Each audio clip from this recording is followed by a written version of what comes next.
ಈ ವರ್ಷ ಹಚ್ಚಿದ ದೀಪ ಮುಂದಿನ ವರ್ಷದವರೆಗೂ ಉರಿಯುತ್ತೆ. ಅದು ಅದ್ಭುತ, ವಿಸ್ಮಯ. ಈಗ ಅವನು ಎಷ್ಟು ಚೆನ್ನಾಗಿ ನೋಡ್ತೀರಿ ನೀವು ನೋಡಿ. ಇಲ್ಲಿ ದೀಪ ಉರಿಯುತ್ತೆ, ಇಲ್ಲಿ ದೀಪ ಉರಿಯುತ್ತೆ ನೀರಲ್ಲಿ. ಅಲ್ಲಿ ಹೇಳ್ತಾರೆ, ಅಲ್ಲಿ ಯಾರೋ ಒಬ್ಬ ನೀರಲ್ಲಿ ದೀಪ ಉರಿಸ್ತಾನೆ, ಎಳ್ನೀರಲ್ಲಿ ದೀಪ ಉರಿಸ್ತಾನೆ, ಪವಾಡ ಅಂತಾರೆ. ಈ ಕಡೆ ತುಂಬ ಮುತ್ಯಗಳು ಜಾಸ್ತಿ. ಇನ್ನು ಈ ಕಡೆಗೆ ಹೋದ್ರೆ ಹುಲಿಗೆಮ್ಮ, ಆಯಮ್ಮ, ಈ ಅಮ್ಮ ಅಮ್ದಿರು ಬರೋದು ಜಾಸ್ತಿ.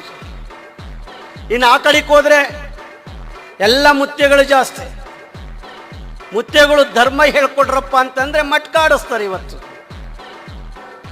ನೀವು ಚಪ್ಪಾಳೆ ತಟ್ಟರೆ ಮಟ್ಕ ಆಡ್ತಾರೆ. ನೀವೇ ಹೋಗಿರ್ತೀರಿ, ದಯವಿಟ್ಟು ದೂರ ಬನ್ನಿ. ಅದೆಲ್ಲ ಧರ್ಮ. ನೋಡಿ ಎಷ್ಟು ಚೆನ್ನಾಗಿ ಉರಿಯುತ್ತೆ ಸ್ನೇಹಿತರೆ, ಎಷ್ಟು ಚೆನ್ನಾಗಿ ಉರಿಯುತ್ತೆ. ನಾನು ಈ ವೇದಿಕೆಯಲ್ಲಿ ಹೇಳ್ತೀನಿ.